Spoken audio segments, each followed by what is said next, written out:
Are you guys ready? Yeah. Okay. Starting in five, four, three, two, one.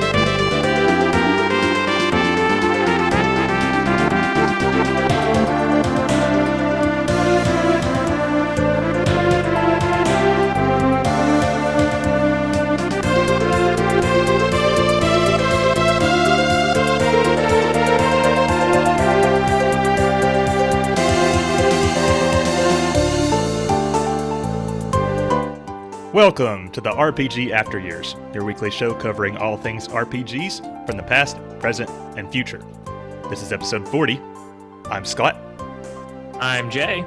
And I'm Rich. That's right, Rich is back, finally. Yay. Today we're going to be talking about the Zelda Timeline of all things. Jay wanted it mansplained to him, and I'm the man for the job. And later we will convene the inaugural Nier Automata RPG Club.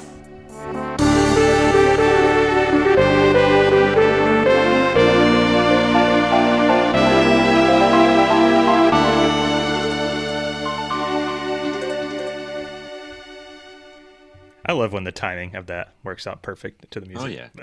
That's not always happening. Usually doesn't. Usually, sometimes we have an intro that's like, okay, we're really cutting it there. Right. So between ourselves, we decided that our RPG club segments are slightly too long, considering we did a full exhaustive review for Wild Arms and plan to do so for any coming club games. And Jay and myself love talking about ourselves, so we are back to having catch-up episodes, even on RPG Club episodes, which I think people will be happy about. Now, wait. I also love it when Rich talks about me. Oh, well, there you go. I'll talk about him all day long. Let's do this. I love his hair. Oh, sorry. All right, let's do it. So I'm going to make Jay wait to talk about himself, though. So, Rich, what has been going on with you? Holy crap. I have not been on this show for 4 weeks now? It's been something like that. Yeah. At least, I think. I feel like Okay. I've seen entirely too much of Scott, Corey, and Bill, and I was only on 2 episodes with Bill. So I played a little bit of Nier, of course. A little bit of Call of Duty. What else have I been playing? You played a You, lot of you Nier. actually made the segment, right? I did. I went a little past that. Rich was actually he beat both of us to the checkpoint. Yeah. To be fair, he game. started fun. early, But 30 minutes, 2 days prior to that. And I was like, I'm going to Okay. stop because you got on to me. I'm like, okay, that's a fair point. I was concerned that I wasn't going to make it in time. And then something happened last Sunday where I couldn't go to work at GameStop because I had a potential COVID scare. So I can't I wasn't able to go to work that day. So I just you know what? I'm just going to play Nier. And I kept going. I really liked it. And I was like, oh, where are we supposed to stop? And then you Yeah. told me, I'm like, ooh, I blew past that. So played that and did a little bit of Call of Duty, Final Fantasy 14. I've been playing a little bit of Nina Kuni. Oh, how is that? It's not bad. It's definitely it's very anime for sure. And what else was I been playing on? I've been playing a lot of Record Keeper Oh, really? on my phone. Oh, yeah. I play Record Keeper every day. That's like my mobile game. I don't know why. I went through. I'm still in the very beginning of that game, and I just been blowing past the first sections of it. I did all of 16's or not 16, 15 storyline. Nice. So plus I got a lot of power leveled things because it gave you a bunch of bonuses right off the bat. So I have Cloud at level 99 with a bunch of stuff. So You should send me your friend code later. yes. Other than that, that's pretty much it that I've been up to. Yeah, I feel like I should have done a lot more. You're I'm good fine with with the hope that. Yeah, to be fair, it seems like you probably did more than you usually do. So, I did. Well, and on the 12th next week when this episode comes out, I will be setting up my PlayStation 5. So oh I'm like, yes, I'm me too. super excited, I won't be. and I won't be working at all I for won't, like 4 days. I won't be getting one until like spring probably. I mean, you could see all Unless I this. just break down. Unless Hopefully, the suspense is just too much. I'm like, screw it. hopefully you can I find got the it. money for it. I did hear this is something for everybody listeners that about this, but I did hear that if you did not pre-order it, you won't be able to get one in stores on launch day, or at least for a couple weeks. But if you wanted to, you could get them online. I haven't seen pre-orders go live Mhm. since like that first couple of days. So, No, I only saw one other run hmm of pre-orders, so I'm pretty sure once this launches and stuff, we'll have a conversation about that on the show. So, in fact, I think it is the topic next week. So, shh, we haven't um, announced that yet. But yeah, any, that's pretty much it. you're good on COVID though, right? You're I'm good. No, healthy. I'm fine. Okay. It's been a long time. Like I do think that because I'm very active with myself and my vitamins and things like that, I'm doing everything I can to keep that away. And I wear a mask all the time. So I hate it. I hate wearing a mask and everybody knows that, but I do it because I'm supposed to. So but I'll yeah, send I'm you fine. a video later. Glad to hear you're okay. Any like Yeah. personal life updates outside of games you want to share? Anything like that?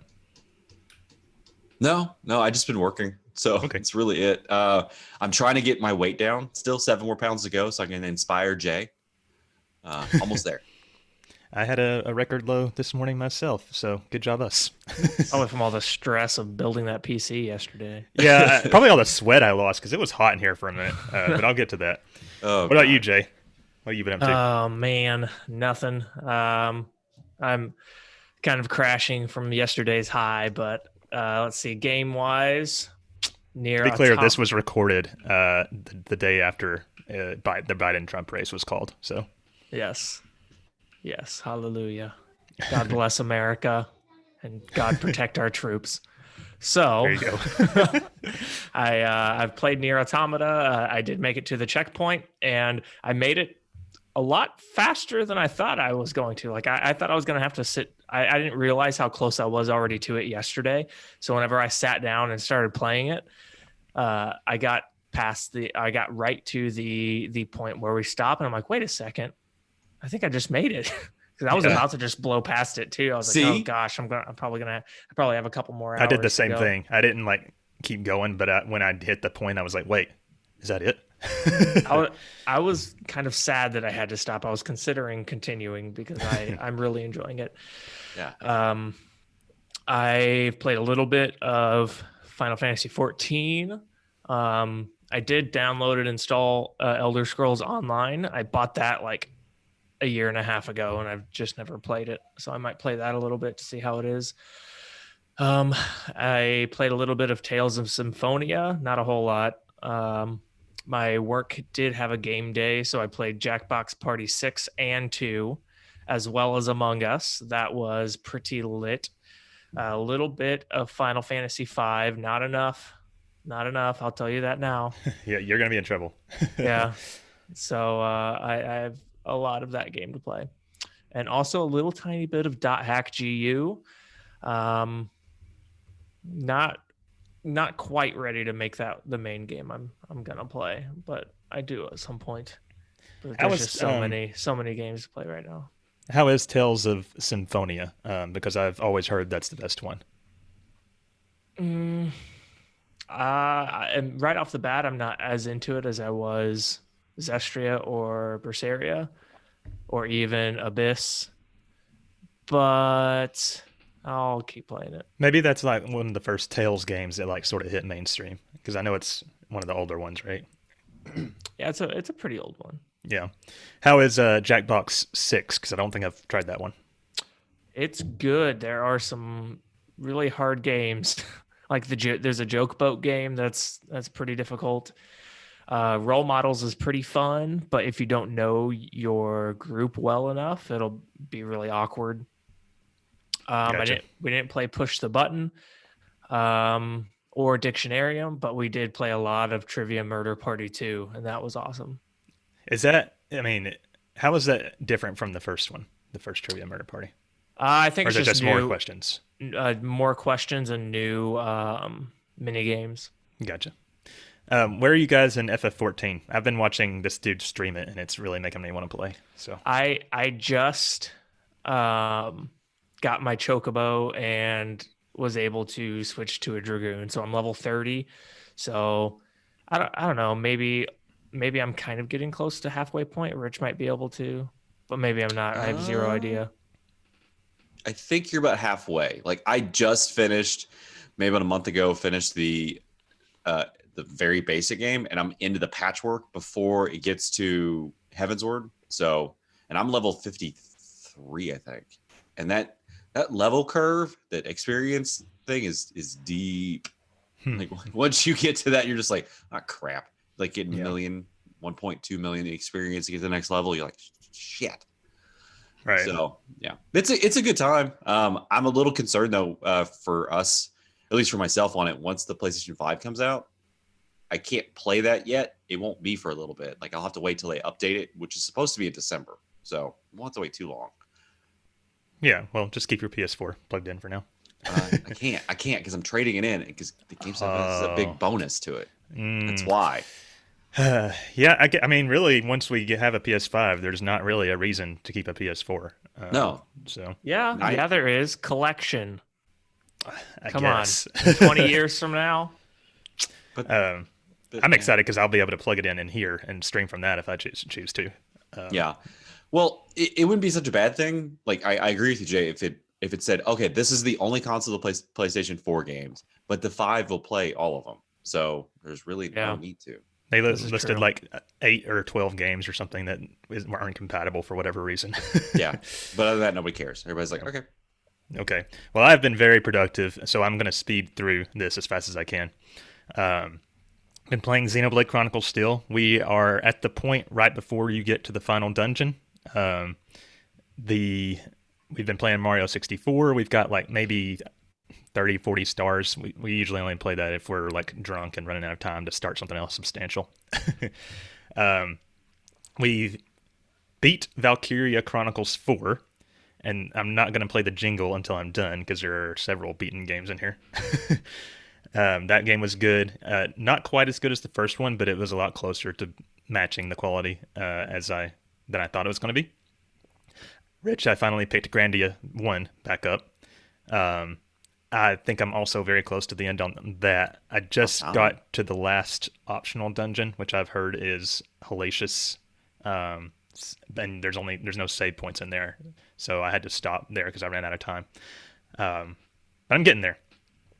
Corey started Ori and the Blind Forest. We got Game Pass, so that made it an easy choice. Ori was on there.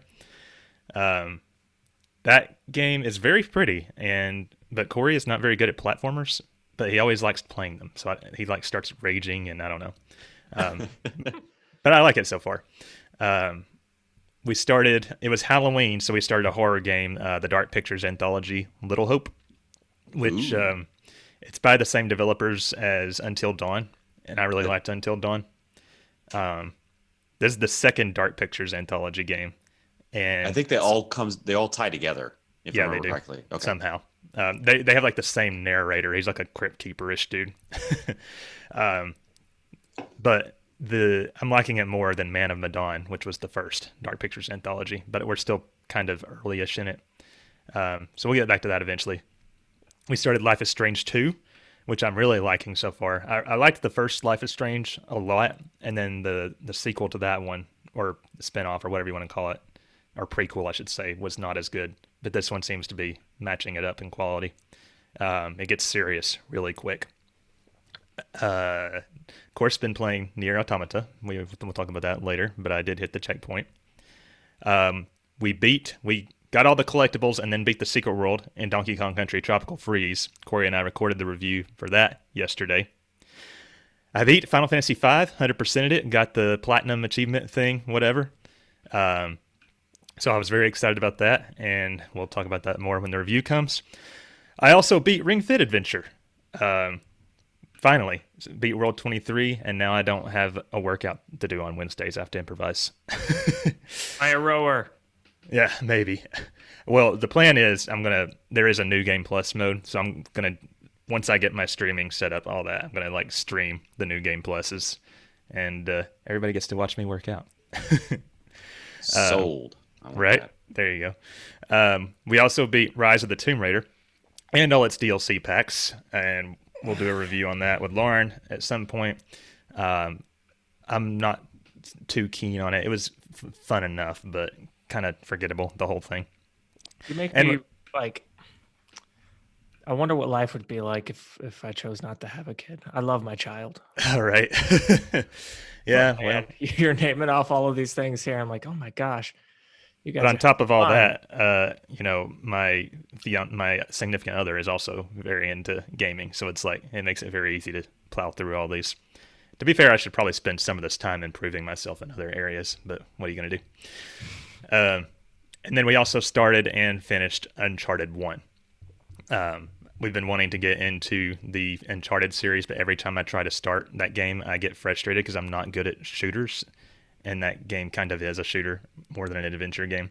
So I put it on easy mode, and that finally let me enjoy it enough to make it to the end. Welcome, my friend. Yeah, just do that. It's fine. I don't think I've ever done that before. So this wasn't done in all in 1 week, right? No, it's been Thank God. It's been like a month or more since we did a full catch up segment. So Okay. Yeah, I'm So- gonna agree with Jay. You make us sound like really lazy and terrible at playing games. So I that's it. It's funny that we're only on a gaming podcast can we say that being lazy means not playing games. right. So after this whole Final Fantasy V fiasco, what's the game that I need to play for us to review on the main? Because we probably want to wait for Scott for Final Fantasy 14 if he's actually going to play it. Yeah. Should I do Xenoblade? Like, what's the? don't know what the I next don't game think is. there's something that you have to play after FF5. How about but should, not have to? choose to. Should. what What would be our MVP for the show? are you Kind going to of play, feels like Rich? Xenoblade. What do I want to play? Yeah. I don't know. I think. Do I just pick a Maybe- game off the list? Maybe we forget about Rich because Xenoblade is long. So I have that. I would Make say it a really- I would say Cyberpunk. That needs to be a review, but that's Yeah, definitely going to be something that we play as soon as it comes out. But it's not going to come out probably for another like 6 years. We'll get there. It's in the news. Let me give myself my pat on the back here.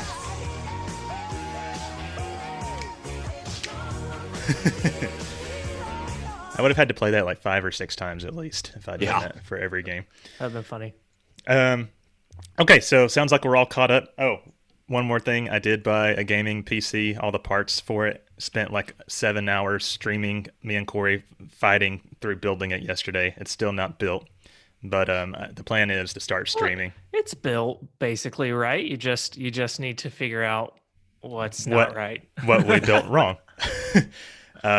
So you can find, if you want to see my streams, go follow me at twitch.tv/the_Scott_spot. So yeah, before we move on, let's move on to the save state of the podcast.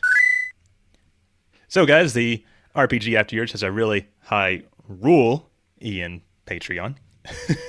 Oh, man. Rich, why don't you tell the fine people about it? All right. So Patreon, you can get early access to some of the episodes, ad-free spoilers, or ad-free episodes. I can't read.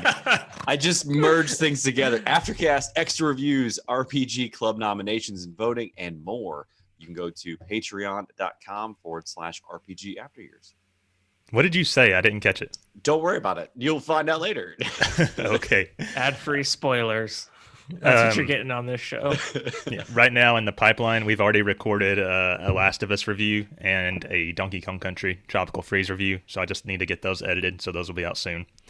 And I think we might be doing our next Aftercast soon. And it's going to be about the election in the new America, I think. It's gonna be very political, so Yeah, if you're tune in if you like that stuff. Tune out Yeah. if you don't. exactly. So look forward to that. So one more place that you can find us, we have begun streaming all of our episodes, including bonus episodes and aftercasts. Our typical schedule is 9 a.m. Eastern Time Sundays. Usually, this past month or so has been a little crazy because we've had to coordinate with third parties and Bill, who at this point, third party. Bill's second string. So yes. That's okay. So yeah, look out for that. Follow us on twitch.tv/RPG After Years and tune in. Yep. And another update, we are in the midst of our RPG club. For those that don't know, it is a book club-like segment where we all play the same RPG in the same chunks of time with our community. The current game is Nier Automata, and we're at the first checkpoint for that now. So you have 2 weeks to complete the next segment. The deadline is November 22nd. The goal is to complete a mission called 9S Captured, and that's still in Route A. I guess that mission title's a little spoilery, but I don't think it's a big deal. What do you mean captured? 9S gets captured? I will say I've been told that the next mission quest, main story quest after that, is called Olive Branch, and do not start that mission because it is a point of no return that prevents you from going back and doing certain side quests. Well, so, joke's on us. I don't do side quests. Yeah, I was like, I don't either. Just a warning for everybody else. I think I looked at the time frame on that, or like the checkpoints. I'm pretty damn close to that. Yeah, so be careful. Oops. If you care about the side stuff. I know. Do you know what this next bullet point's about, Rich? I don't, but apparently it's got my name on it. So, wait. So my announcement. So I have been a part of the RPG Golden Year stuff since the very beginning and playing all these games and whatnot. I don't want to do them anymore, and I can't because I got too much time on other things that I have to do. Plus, I want to keep playing the club stuff because that's fun. It's got the newer games and things that I kind of like, but some of the older stuff I just can't get through. I'm finding myself to be like Jay, or like, nope, don't want to do that. That sounds horrible. I don't want to play that. Refuse. This is my life. This is my America. Yeah. So what I'm going to do is I'm going to be playing FF14 for the show and doing check-ins with that, and we'll discuss when that's going to be, and then playing the club games. So that's going to be what I will be doing. Occasionally, I will throw in, if it's a game I really, really want to play with the Golden Years, I will do it. But as of now, it's not going to be as much. So basically, we have no expectations of Rich anymore. His obligation, like real life. Yeah, his obligation is purely RPG Club, and he's kind of like our MMO correspondent, I guess. Yes, because those are massive in themselves, why they're called MMOs. So I do love that Jay's playing with it, so that we kind of corrupt you, Scott, into playing. I feel like I might start with 11 instead. But what? Who the hell would start with that? I feel like 11 would be really hard to go back to after playing 14, probably. I wouldn't recommend playing 11. Well, I'm on this quest to finish every mainline Final Fantasy. I was going to exclude MMOs from that, but here, maybe not. That I have the ability to play it. I'm just going to actually starts 11. I'm going to start 11. God damn it. Okay, fine. I have it too, so I guess we could do that. You have it, and you're over here complaining. I do. Well, Bill told me the other day, like this is last year around the holidays, is like, hey, FF11's on sale on Steam. You better go check it out. I checked it out. It was like $5 for the whole thing. I think I already own it. Like I bought it on a Steam sale like years ago. So, you should apologize though, Rich, because I think that will disappoint certain people in our community. I know, and I apologize to everybody about that. But you got to admit, undertaking a 400 RPGs and trying to play them all while having a life and training your ass off after work every day for like different events and stuff for strongman and powerlifting. So it takes a lot overall, of time. I think it's a good thing just for your own sanity and not constantly disappointing everybody. Yeah, I don't like to disappoint you two. That's my thing. I got really kind of sad about all that. So that's why I was like, we have to have a talk. So we had a talk. I talked to Bill first. If it makes you feel better, I'm actually glad you did it so that we can stop being like Rich, golden years. It's like, okay, that's Bill's thing now. Yeah, that's all Bill. Sorry, guys. Okay, so with all that out of the way, let's move on to the news. Hear ye, gather round for all your news. Stop your clatter and listen close. Alas, you won't believe your ears. Listen close for the news. All right, Rich, I'll let you kick us off because I know you were excited to talk about this first story here. Yes. So here's the thing. You're going to hear me talk about Final Fantasy 16 a lot until it finally comes out. Like different spoilers, not spoilers, like ideas and whatnot. But the FF16 information has finally been revealed to everybody. It is pretty much completed on the basic development and scenario productions of Square Enix. So that... I don't ever think they've announced that kind of stuff for a Final Fantasy game. It's more of like, here's a trailer. 3 years later. I think it's because they know. They know. They've listened to people complaining. I feel like they are, especially after that that Marvel game tanked. I don't know if you have a news story on that, like how much money they lost. I'm gonna talk about that in here. On that Marvel game. Yeah. But they can't afford to keep screwing up. I mean, they can't keep affording to lose the trust of the public. Yeah. So it's wild about that one. So we have the basic development done, the scenario production. The website for the game went live a couple weeks ago. Sexy, dude. I know the image of, or the logo, what they've got going on right now with looks like Phoenix and Ifrit looks bonerific. I'm just going to say it right there. And you've got the idea of the world, the summons information, the lore. I've already read a lot of it. I'm really excited for this. So definitely keep your eyes open about different things. I like that you've got Clive, Joshua, and Jill. They're not, I don't want to say made up names, they're actual names, if that makes sense. Yeah, so what it was like the main character's name is Clive. You got Joshua as a little boy, which we already knew, and then there's like a girl they grew up with. Yes, they're English names. That's what you're saying. Well, yeah, not Elven names or. yes, they're not like Lord of the Rings stuff. Jill is Aragorn. Jill is the first female lead in FF16. So we talked about this at one point that we're hoping that it's not a single party member deal. It's looking like it might not be. So we still don't know that for sure. But one thing I thought was interesting was that they named Joshua as a main character. And I think all the theories about the story so far is that Joshua's going to bite it and give the main character his motivation, Clive's motivation. But maybe that's not going to be the case. No, I feel like we definitely know that at this point. Because I'm pretty sure they accidentally released a tweet that basically said that. And then the tweet got deleted.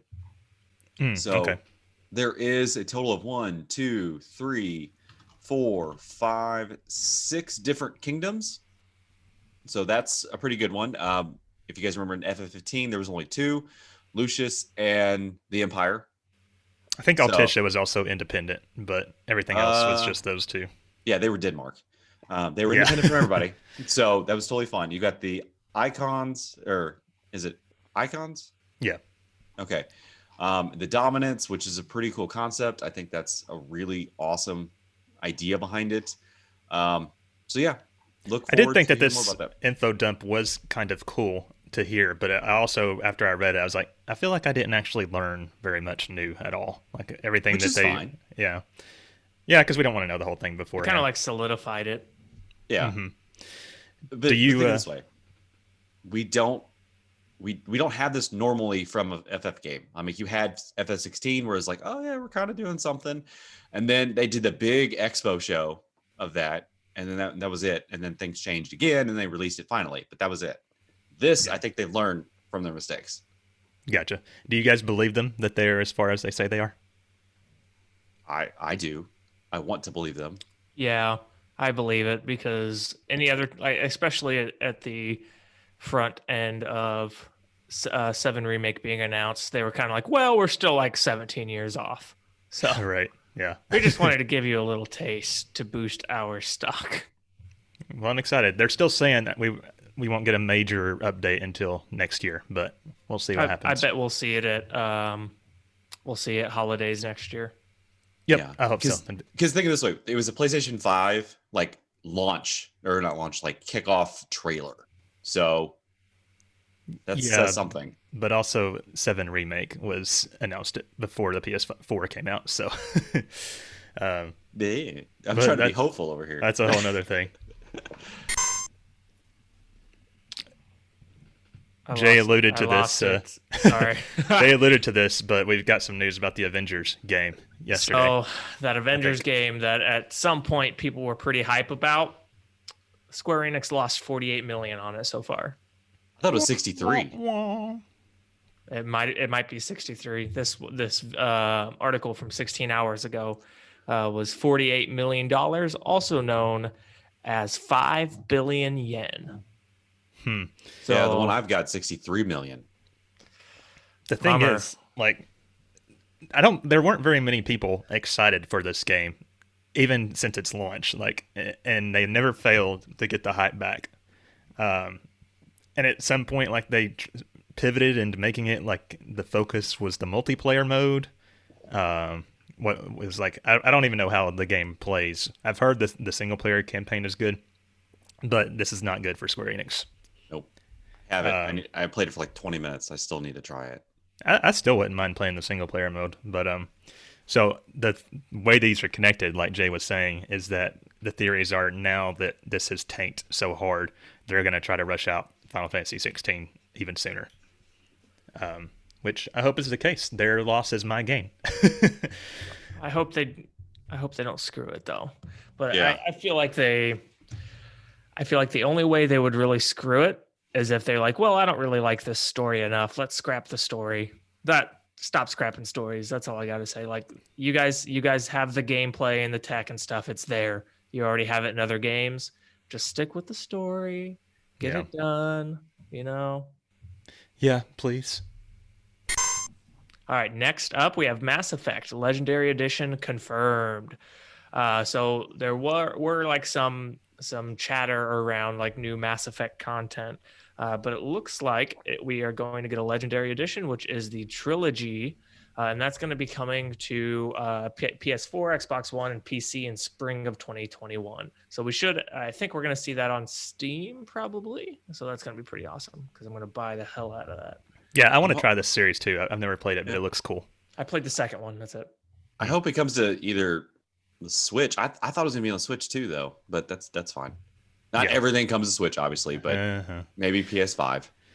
I thought it was funny because I actually did have a news story in here about the rumors that were flying around. Like the Korean rating board had released a rating for the remaster and stuff, and then like yesterday morning or maybe the day before.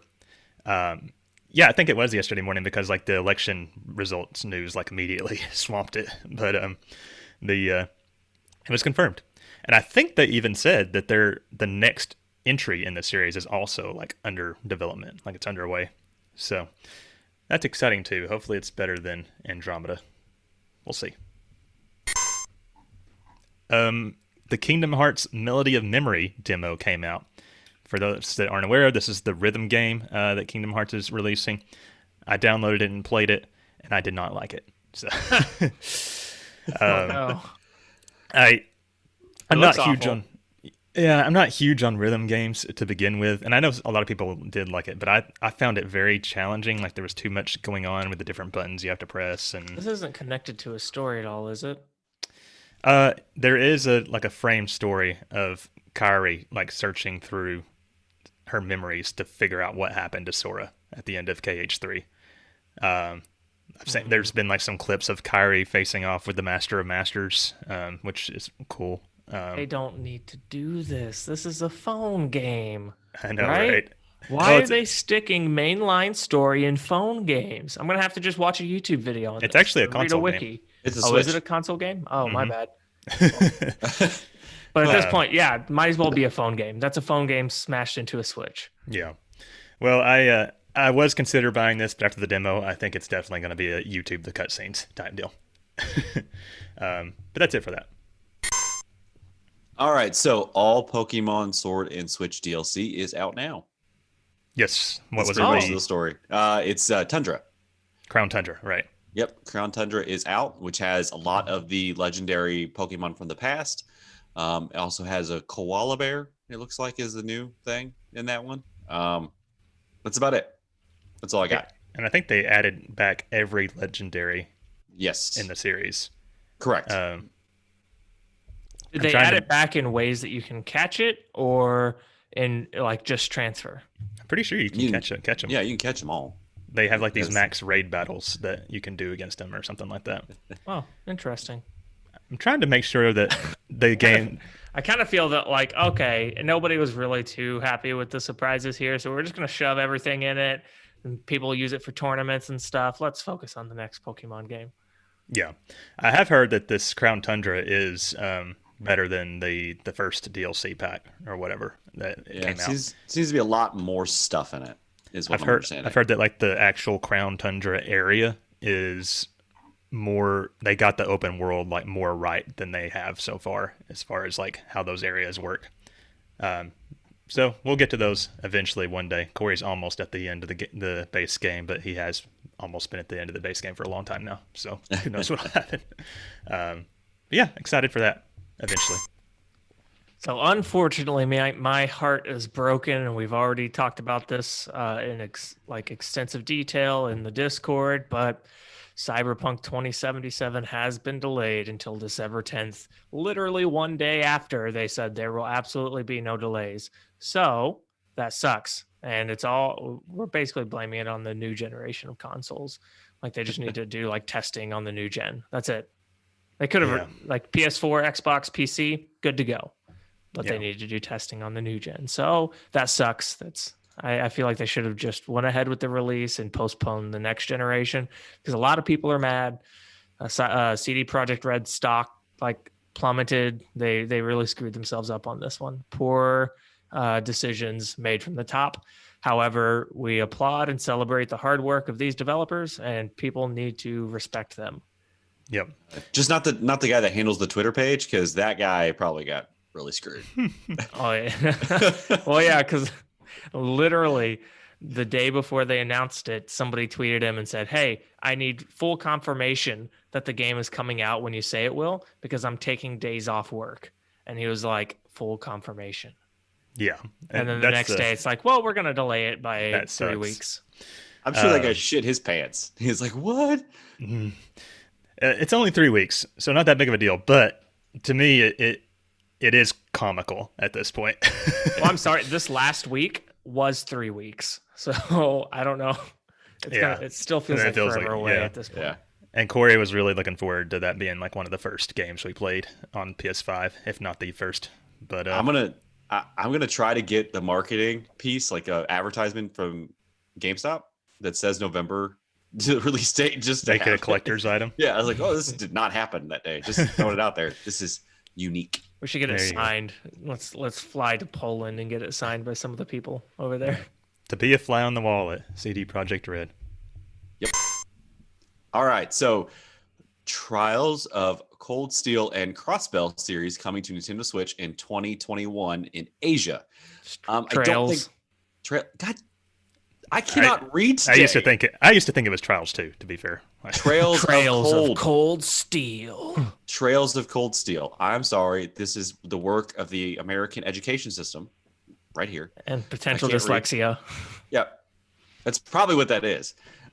So I'm actually I don't believe they told us yet if it's going to happen in the United States yet. I really hope so, because I do have the third version on my Switch right now. I would love, and I have the other two versions on my Vita. I would think having them on the Switch is going to be a good thing. But you've got that happening in Asia, and it looks like they're gonna get also the Legend of Heroes, the two different versions in the spring of 2021, and then they're going to get the Cold Steel series in the summer, like all of them. I don't know why they would do it in just Asia, because Trails of Cold Steel is a fairly popular series, I believe. Yeah. So it is. Yeah, there's a lot of people in our community that like it. What exactly is it about? Because I might just go out and buy one because it looks awesome. The one that I'm playing right now is about, just think Persona, I guess, but it's hard to explain. Have you played a Persona game first? I have. Okay, just played a making little sure bit you're of not Persona 5. comparing it against No, no. something you haven't played. Persona 5, they're in the school, obviously, right? Okay. Yes. Yeah. In this Trails game, make sure I got that right. They're in a military academy, and they're going through the military stuff of becoming the secret class of Class 7, and they're just going through different conflicts. So far, that's all I know.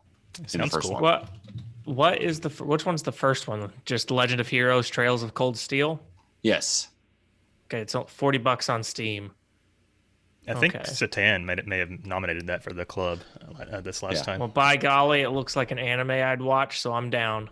It's a really long game. Yeah, so hopefully throw it it does out there. come to America, because I'm sure at some point we will end up playing Yeah. it for some reason.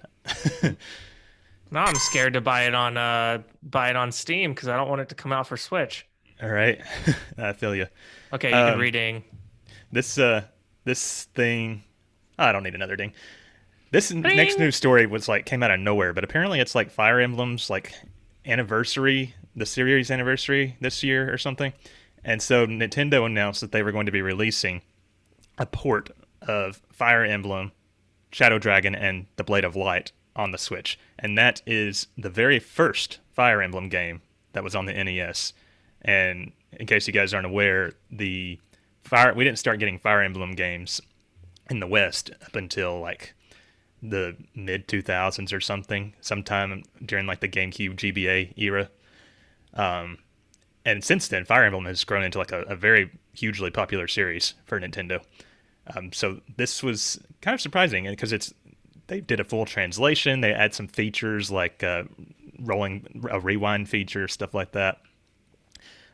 You can get it digitally for $6 whenever it comes out, or if you can get the Hog edition and get the full $70 thing that comes with a shit ton of collectibles that are actually pretty cool.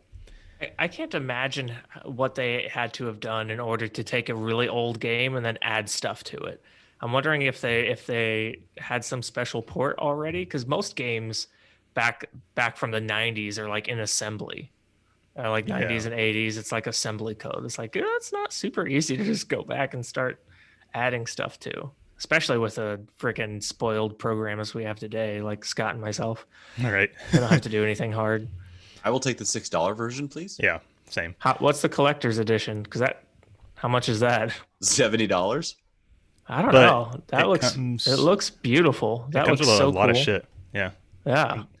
Good luck trying to find it, because I looked over at GameStop when I was there to pre-order it. You can't anymore. So Bomber. If I was a bigger Fire Emblem fan, I would get it. We played through 3 houses, and I did like that game pretty good, but I'm just not that into the series. I really need to start looking at getting collectible editions of stuff. I'm a privileged white male now, so I need to start spending my money on things that don't matter. There you go. One more detail about this story. Apparently, it will only be available to buy for a limited time. Nintendo has been doing this stupid ass shit lately, to where they release things and then they say they're going to take them off the shop eventually. yeah, they're pulling a Disney, basically. They're pulling a Disney. Yeah, they're definitely like the Mario The 3D Nintendo All-Stars. Vault. Yeah, it's really shitty, and I could probably do a whole segment on that business practice, but maybe some other time. Alrighty, so up next, Bravely Default 2 set to release on February 26th, 2021 worldwide for Nintendo Switch. That's pretty cool. I've played maybe a quarter of Bravely Default 1, so I'm assuming they're connected and I'll have to play it. The second one definitely looks better than the first one, so they got rid of the little chibi fat doll people. I'll play the series eventually, but who knows? Yeah, me too. I've heard, actually, I think somebody in our Discord said that they were finally getting a Switch because of this game, which is wow, that's what it took. They must really love Bravely Default. Well, the art style is awesome. I will say I really love the Bravely Default art style. It's like hand-drawn backgrounds in the first one. I just don't like the chibi characters. That kind of is off-putting to me, but I guess from everything I've heard, it's worth playing and giving it a try. So maybe one day. All right, that's the end of our news stories. Finally, we're going to go over the RPG releases, of course. I've only done it in the past week because it would have taken forever to get through this if we had gone back to the last time we did releases. But I'm going to speed through. Seven Nights Time Wanderer on the Switch, November 5th. On November 10th in North America, we're getting Sakuna of Rice and Ruin, which I believe there's a couple people, such as Disa, that are excited about that release. Also on the 10th, for the Xbox family of consoles and the PC, we're getting the Falconeer, which I don't know what that is. Also on November 10th, on every system but the PS5, is Warhammer Chaos Bane Slayer Edition, and that will happen on the PS5 on the 12th in North America. Assassin's Creed Valhalla is coming out on November 10th for the PS5, or the PS4, Xbox Series, and Xbox One, and Stadia, and PC. And that will come out on the 12th for the PS5 in North America. That's the new the big new Assassin's Creed, right? Correct. Man. It's the Viking one. I didn't realize it was a launch title, so that's kind of interesting.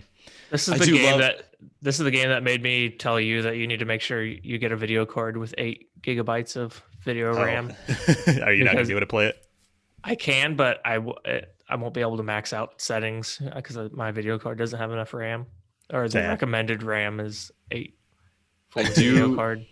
I do love how this is the only game I've seen in a long time that has the Stadia version on it.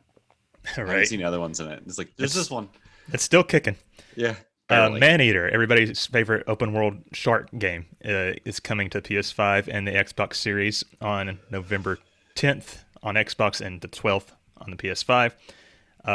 Yakuza Like a Dragon is coming to Xbox Series, PS4, Xbox One, and PC on November 10th, which I know people are excited about that game. I really want to try getting into the Yakuza series at some point. Because apparently this Like a Dragon game, they went full RPG with it, turn-based battles and shit, which is interesting. And then Demon's Souls, the 2020 remake, is coming to PS5 on November 12th in North America. Can everybody tell that the PS5 is coming out on November 12th? My body is ready. All right. What about what's coming up in the next week, Rich? Speaking of PS5 stuff, here we go, guys. Warhammer. PS5, November 19th in Bill's neck of the woods. Assassin's Creed Valhalla, PS5, November 19th in Europe. Maneater, PS5, November 19th in Europe. Demon's Souls 2020, PS5, November 19th in Europe. Most of these games are coming out in Europe a week later. Sakuna of Rice and Ruin, PS4, Switch, PC in November 20th in Europe. So Europe is just getting delayed games in the next week or so. I think they're getting the PlayStation 5 that week too, though. Oh, that's delayed. That's sad for them. I think. They're just going to be watching us across the pond enjoying our PS5s. Sad. Yeah.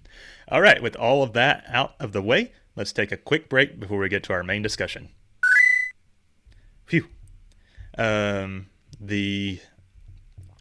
are we recording time-wise? We're at 48 minutes. Okay, that's better than I thought it would be.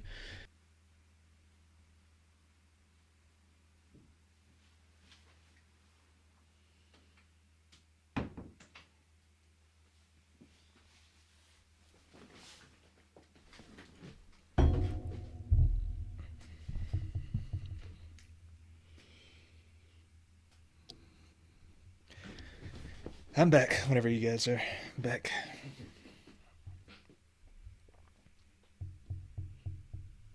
What is causing this to rattle?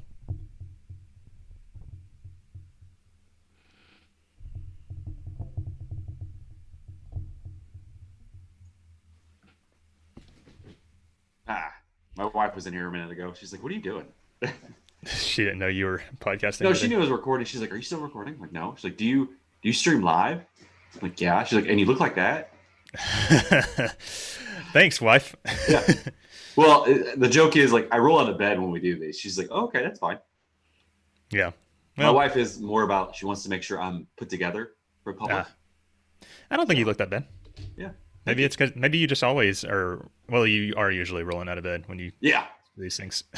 Well, the funny thing was I got a new razor or a trimmer a couple days ago because my beard was starting to get a little bit thick, and I put the wrong guard on, and it was a terrible mistake. Now it's like really, really short.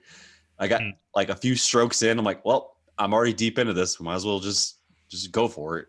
I don't think it looks So, too bad. thanks. Well, I walked out and my wife's like, oh no, your face. It's like, I thank you. I do hate like the first like day ish or so after I shave because it's like don't have like any shadow at all. Yeah.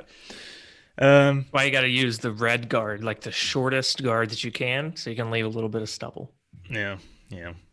Okay, you guys ready? Let's do this. Time for the main discussion. Just what the F is up with the Zelda timeline?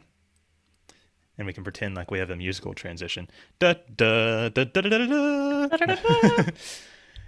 Okay, so this topic came about.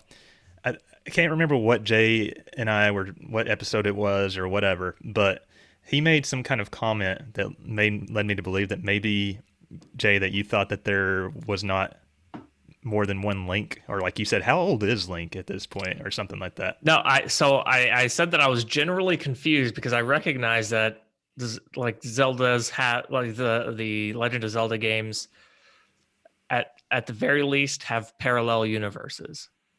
Yes. Like in my head, I kind of pictured it as like, okay, these games are just somebody telling us the Legend of Zelda, like a different person telling the Legend of Zelda. And I was like, okay, it's just I don't know, a bunch of different kind of folklores of this hero. I think that is how Nintendo explains away whenever there's like inconsistencies between like the lore of the games and stuff like that. So Zelda, a girl? Yeah. You know, that guy with the green hat. Yeah, that's Zelda, right? Yeah. I know that. So have you guys played any Zeldas, or like a lot of it, or what's your experience? I have played enough. So I have played Ocarina of Time, not a ton of it. I have played, I think it was Wind Waker. That one's my favorite. That's the cell shaded one that was on the GameCube originally. Maybe I didn't. Which one was on the? Oh wait, no, that's the one where he has a boat. Yep. Yeah, I played this, but I think I played it on the DS. Did it come out for the DS at all? Oh, there's the sequel to that game was on the DS. Okay, then I might have played Hourglass. the sequel. Yes, that's the one I played. Yeah. And then I also I also own Breath of the Wild, and I always like really get into it, but then the loneliness of the world of Breath of Wild sets in. I'm like, oh man, I need some NPCs. Yeah, actually, that game is more populous than I thought it would be before it came out, just because it was supposed to take place in like, the desolated world of Hyrule. But that's generally why I struggle with Zelda games, is because it's silent protagonist. There's not like it's very gameplay oriented, not story oriented, and that really turns me off because my brain, for some reason, I just need story. Like I think maybe you should try Twilight Princess at some point, because I think I have almost beaten Twilight Princess back when I had it for the Wii. Loved it. That was fantastic. Such a good game. I bring that one up because that one probably has the strongest story, in my opinion. Yeah, and that's probably why I played like through most of it. Yeah. In general, I think that the stories of Zelda games are probably overrated a little bit, because they're not bad typically, but they're also like nothing to write home about usually. Usually they're just good enough to keep me entertained, I guess. What about you, Rich? What's your experience? Jack crap. I don't know anything. You haven't played a single one. Okay. Nope. Again, Zelda's a girl, right? That's all I know. Okay. No. I know who Link is. I know who Zelda is. Zelda's the princess. Link is the archer sword dude thing. Right. So I know that. But other than that, I don't know anything. So this is actually kind of nice for me to see, see what the storyline is, and maybe I'll play it eventually. Like, they're on my list. I'm like, I want to try, Breath of the Wild. I know it's supposed to be good. I want to try these other games. I know they're good, but I just can't get past some of these things. So. Yeah. I like the 3D Zeldas a lot. Like, I'm a huge fan. The 2Ds are take it or leave it for me, which I know is blasphemy to some people. Oh, I've also played A Link to the Past. There you go. I did play that game. I played the hell out of that. Actually, I had it whenever I had a Game Boy Micro, Mm-hmm. Oh and shit. that was real. I had a really good time with that one, but that was difficult. That was a hard one. I really struggled with that game. It's a good game. A lot of people say it's the best game in the series, or even ever to some, which I think is going too far. But it's decent. Okay, Okay, my so experience, Twilight Princess has been the best one I've played. which is funny because in general the fandom maligns that one. Why? Corey really likes it too, but I don't know. I guess people just didn't like the gameplay and the slow opening, and maybe the story didn't hit for a lot of people as much as it should have. I don't know. I love it. There hasn't been a 3D Zelda that I didn't love. So Yeah, Bill loves. What's the newest one that just came out? The Breath remake. of the Wild, No, not Breath of the Wild. The remake one. Link's Awakening. Yeah. Yes, Bill loved that one. I know that. He did not love the remake though, just because of the art style, I guess. No, he hated that. Yeah. Okay, well, I guess I'll just jump in here. So the timeline starts off with everything being, one timeline. Hyrule is created by the three golden goddesses, and everything's peaceful and all that shit. And then there's also like a goddess that's below them named Hylia, and that'll become important shortly. So the first game chronologically in the series is Skyward Sword, which was the one on the Wii that you used heavy motion controls. That one has a really good story too, actually, Jay. So maybe consider that if they ever do a remaster. I'll say I need to go buy a Wii, apparently. Yeah. Good luck. Yeah, there's been rumors for a while that they're working on a remaster for that, but I don't know how they would do it because the Switch Joy-Con, I would say, are not as good as the Wii remotes were. But anyway, that's a whole other thing. So the cool thing about Skyward Sword is they actually explained a lot of the lore that is important later in the series. So there was a demon king named Demise. He's like this big blacking Hulk dude with fiery hair. He was sealed away during a war between himself and the goddess Hylia. And so in this game, eventually Demise gets released, of course. And you find out Zelda herself ends up having to go on a quest. Basically, she's not a princess even yet. Everybody lives in the sky, and then they eventually they go to the land down under, which ends up being Hyrule later on. And so you find out later that the reason Zelda keeps occurring, like a character named Zelda, is because apparently she is the goddess Hylia, like reborn and reincarnated. So, the goddess just keeps coming back over and over again. And then also the Master Sword, which is like the main sword in the Zelda game, all the Zelda games, gets forged during the events of Skyward Sword. So that was really cool to find out more about that. And at the end of the game, when you defeat Demise, the Demon King, he says something along the lines of, "You will never be rid of him," and he curses Link and Zelda's descendants to forever go through a cycle of having, to deal with him over and over. So Ganondorf, who is always the same character in all of these games, he is not like a different version of Ganon. He is actually the Demon King, Demise, being reincarnated, basically. So do Zelda and Link realize their incarnations? But yes, does Ganon or Ganondorf realize his reincarnation, or is it just like a clean slate, but the cycle just keeps repeating? I think that the royal family is aware that if I remember right, they are always supposed to name the first daughter of the royal family Zelda. So I think some of the Zeldas know that there have been other Zeldas, but I think in general, and Ganon knows that he's the same character the whole series. So who does Link keep hooking up with to produce another Link? Good question, because there's always, in a lot of these games, there's a myriad of like characters that sort of hit on Link, but I don't think he's directly ever gotten with anybody. I take that back. In Skyward Sword, he is pretty sweet on Zelda. Like it's pretty clear that they like each other. Um, Because he's got to be shacking up with somebody to like. yeah, And on top of that, do the people of Hyrule realize this is happening? Like it's just life for them that the cycle is repeating? Because I kind of feel like it would be a little weird for like all of these games happening and like this constant chaos. Like this is getting destroyed. Like how do you come back from Breath of the Wild? The whole like unless it's a parallel universe, everything was kind of destroyed. Like there's not that many people left.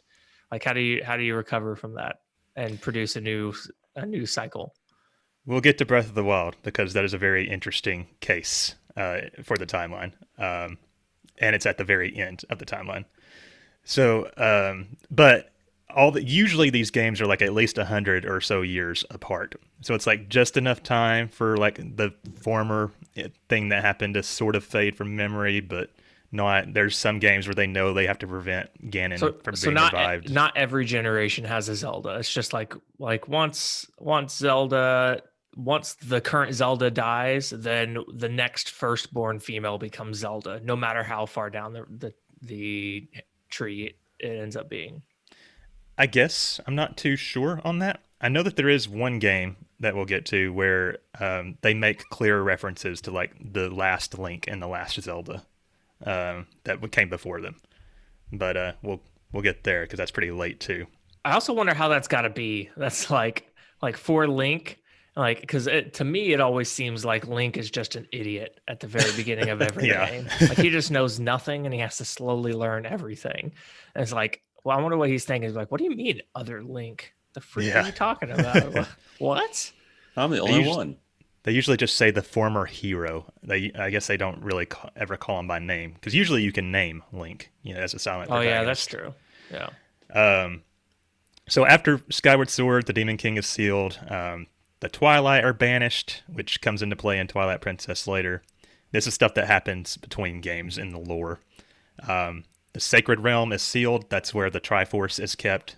And in case you don't know, Rich, the Triforce is that golden triangle thing that you see everywhere. It's like the symbol of the series, basically. Yes, I know that. Anybody who gets it gets any wish that they want granted to them. It's supposed to be like a gift from the gods, basically. Seems like they didn't think that one through, though, because, later Ganondorf gets his hands on it, and that causes all kinds of problems. But anyway, the kingdom of Hyrule is founded. There's actually a really funny scene in Skyward Sword where one of the characters, he first gets down to the surface land, and the music like comes to a crescendo because it seems like he's about to name the land, and then he names it after himself. His name's Groose. It's like, we'll call this place Grooseland. So it's kind of seemed like Hyrule was about to be named in that scene. But anyway, so the next one in the series is the Minish Cap. That was the Game Boy Advance one. I'll be honest, I have not played this one, although I want to eventually. The Force Sword gets forged here. That's like the sword that gets used in all those multiplayer games where, there's a red Link and a blue Link and a purple Link. Yeah. And then another villain gets introduced here named Vati, and he is like after Ganon, he's the only like really reoccurring villain that has come through the series. I don't really know his backstory, to be honest. He gets sealed away in that game. And then next is Four Swords, which is one of the multiplayer games. And surprise, Vati gets revived and sealed once again by the Four Sword. No. So nothing too lore heavy there. Apparently, there's a Hyrulean civil war between Four Swords in the next game. I think that's how the Link in Ocarina of Time, how his mother died and how he ended up an orphan, which gets revealed by the Deku Tree at some point. But then the next game is Ocarina of Time. And this game, the events of its story, is why the Zelda timeline is so fucked up. So basically, Ganondorf, the King of Thieves, he's the reincarnation of the Demon King from Skyward Sword. He gains the trust of the royal family and sort of becomes like an advisor to the king. And then Time out. What's his name in this game? Ganondorf. Is this the first cycle that they're running into? Make sure that they know that the cycle's happening, and it's like, well, this name sounds familiar. Well, the Demon King's name was Demise, so this is technically the first incarnation of Oh, okay. that promise he made that he would, Gotcha. torture them forever and ever. Okay. So the child Link and child Zelda, work together to enter the Temple of Time and get to the Sacred Realm before So Ganondorf does. I'm in this interrupting game. you again. So does A Link to the Past come after Ocarina of Time? Yes. Okay. Carry on. But Ganondorf, of course, gets his hands on the into the Sacred Realm. He gets the Triforce, turns Hyrule into like his own realm of darkness and all that shit. And in order to be able to stop him one day, Link gets sealed in the Sacred Realm for 7 years. And when he wakes up again, he's an adult. So this is the game where you get to play as Child Link and Adult Link, and can like sort of time travel back and forth. This seems like Final Fantasy 16. I guess you could say that. You do get the ability to actually go back to okay. Child Link's time as well, though. Okay, so it's not. Okay. Yep. So Link defeats Ganondorf, and Ganondorf is sealed in the Sacred Realm. But here's where things get hairy. The events of this game, like I said, are what causes the timeline to split. And for the longest time, people were just making theories about the timeline because Nintendo didn't actually release what happened when. And eventually I don't think they did, to be honest. They said they did. They said they had a golden document sealed away somewhere, but they eventually released the official timeline in an encyclopedia type book called the Hyrule Historia. And that's where I sourced this stuff from. But anyway, so the timeline splits into 3 here. The first timeline, which I've called Timeline B, is what would have happened if Ganon had defeated Link instead of Link being victorious, which a lot of people call total bullshit on because that's not something that we actually saw happen in the game. So it sort of seemed like something Nintendo pulled out of their asses to be able to half explain how these games all fit together, because it would be impossible for them to fit together even into 2 alternative timelines. But yeah, most of the older games are the ones that are in this timeline where the hero of time was defeated. So apparently the 7 sages have to intervene. They seal away Ganon. There's some kind of war that's referenced in the opening of A Link to the Past. And this is where A Link to the Past happens, Jay. And the Link in this game is actually interesting because this is like the most reoccurring Link. He's been in like 3, 4, 5 different Zelda games. The same one. Pink hair Link? Yep. Although apparently that was just like a spriting thing because it's never been pink in any of the artwork or anything. But, Ganon gets revived, of course. This is something that happens over and over. The Triforce is restored and peace is brought back to Hyrule. And this is where Link's Awakening happens. That the same Link leaves on a journey across the ocean. I don't think it ever says what he was doing. Of course, he crashes on an island, and it turns out to all to be a dream. Link's Awakening is not really directly related to like the lore of Hyrule.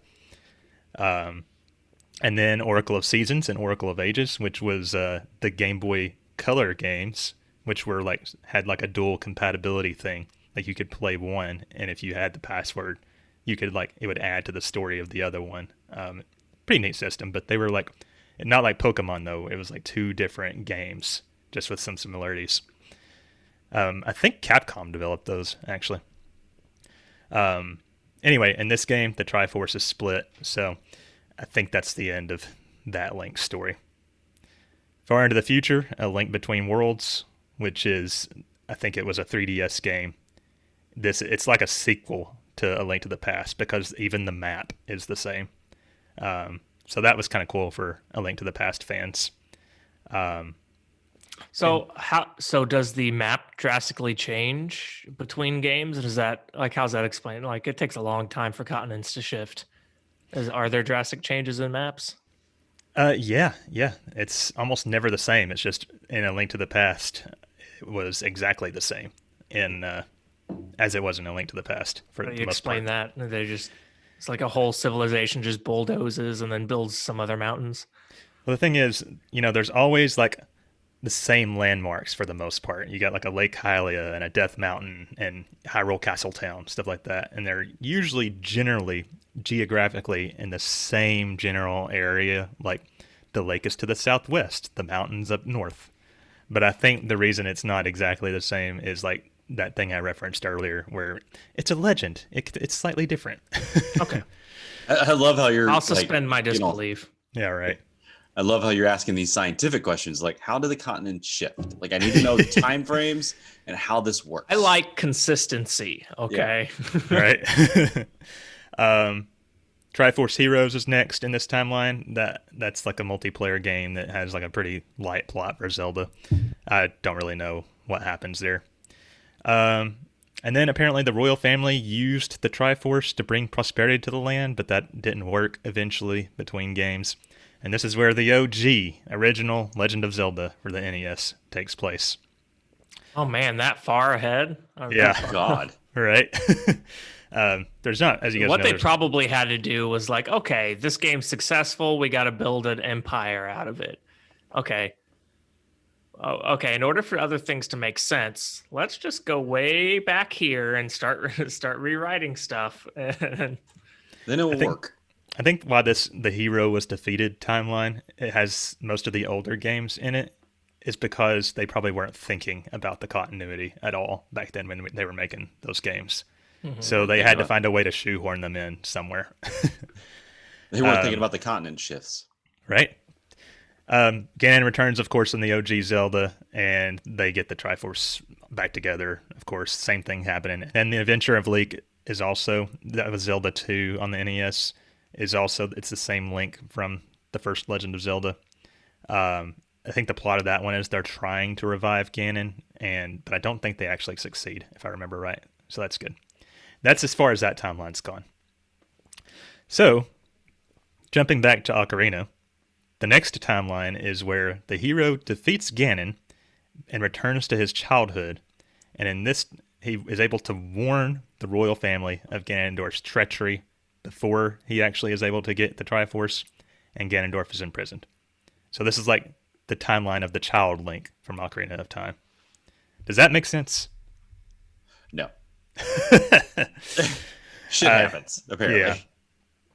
Yeah. Young Link, the hero of time from Ocarina of Time, he leaves Hyrule to look for Navi, his fairy.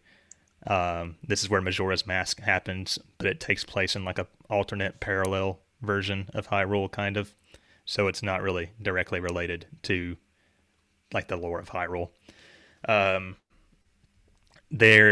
The Majora's Mask kind of ends with like Link wandering off into the horizon, so we don't really know what happened to him. He just said, "I give up. I'm out." We don't know what happened to Time Controller Link. Right. But actually, in Twilight Princess, which is the next game, there's a character called the Hero's Shade, and he basically teaches the Link in that game sword techniques, like different sword moves.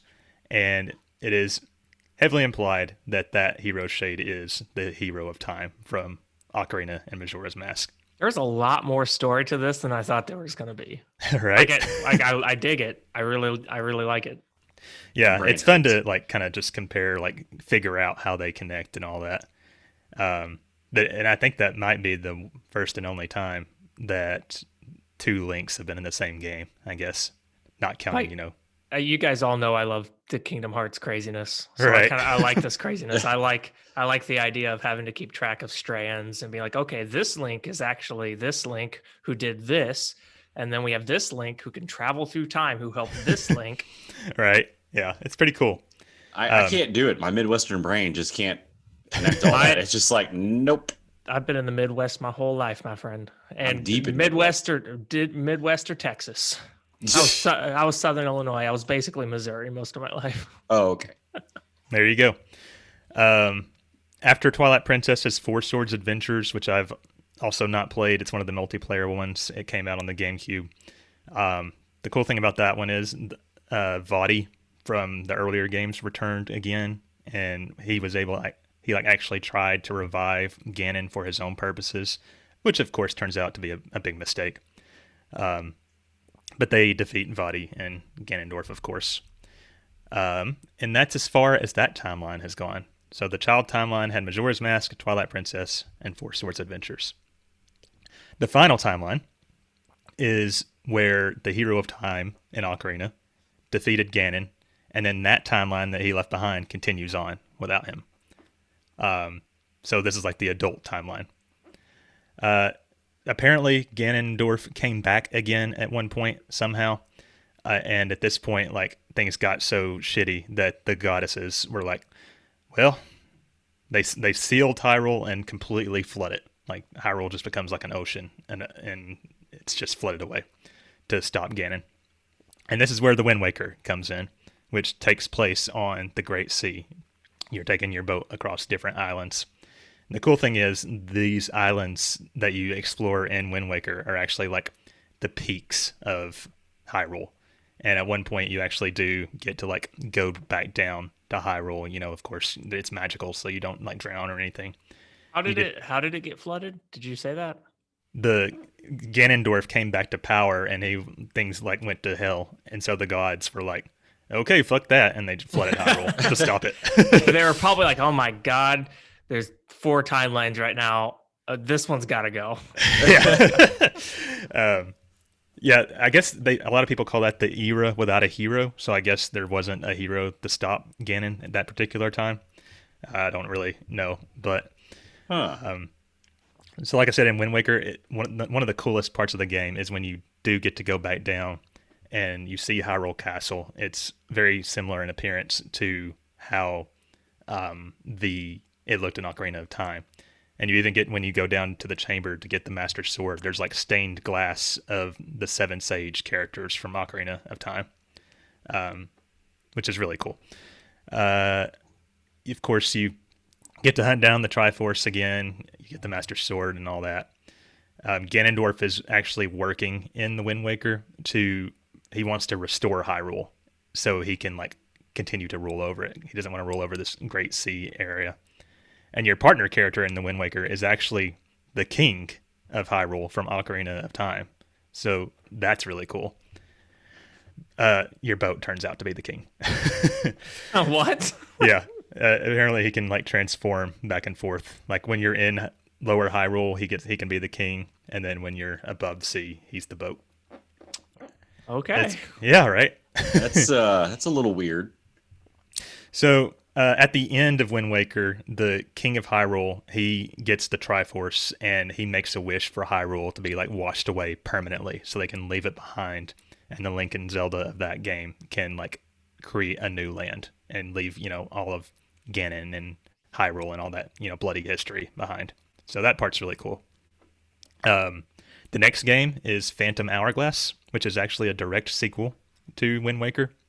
The Zelda, the one that I'm pretty sure I've played.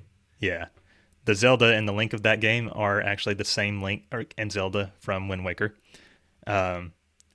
Personally, Wind Waker is like one of my favorite games of all time, and so I didn't really care for Phantom Hourglass. I didn't think it was a good sequel, but I was really excited before it came out. I remember this is the first game that I discovered the whole chicken thing. The Cuckoos.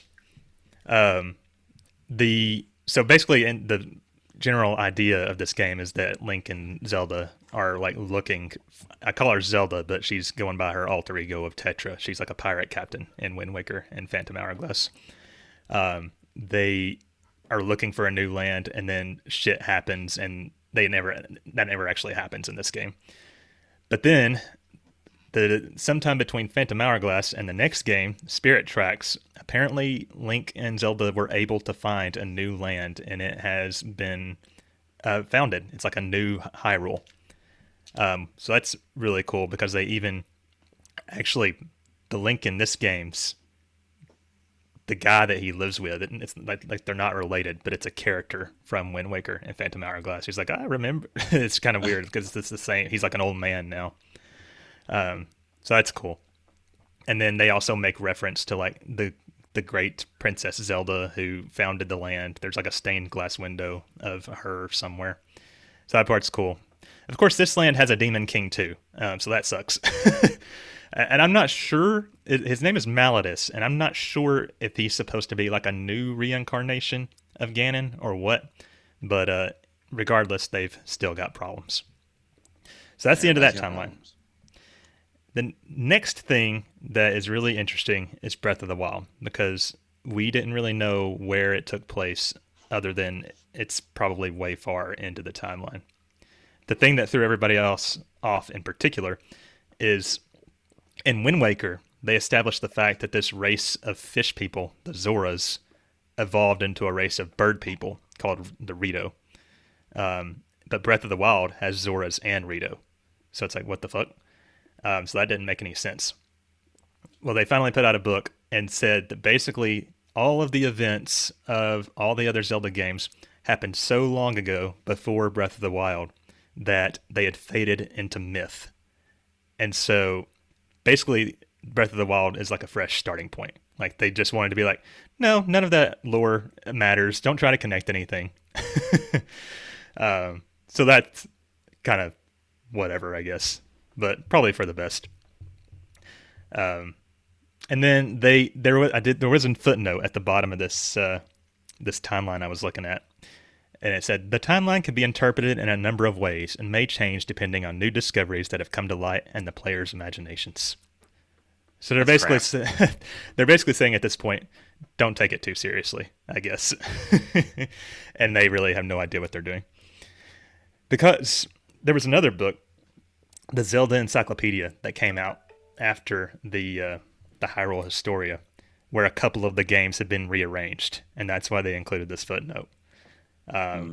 So, yeah, just after they made that change, I stopped trying to take it seriously. I was like, okay, whatever. It's just, whatever. The timeline's whatever you want it to be, basically. But that's it. And now you guys are Zelda experts. I'm a lot more interested. Yeah. I will say that. Previously, I just assumed that they were just milking the cow, coming up with new ways to tell a story. But since they actually have like a crazy storyline, I'm definitely more inclined to find some way to play them. But it seems like half these games are not even easily accessible. Yeah. I'm really hoping they do like some kind of remaster of some of the 3D games on Switch, but who knows? Okay, you guys about ready to go to the RPG Club? Let's do it. I'm sure since everyone understands every intricacy of the Zelda timeline, there is no confusion from anyone. And since we're all experts, it's time to kick off our RPG Club for Nier Automata. All right, everyone, quiet down. All rise. We're here today to bring to order the next session of the RPG Club. All in favor? All opposed? And looks like the ayes have it. Then let the RPG Club commence!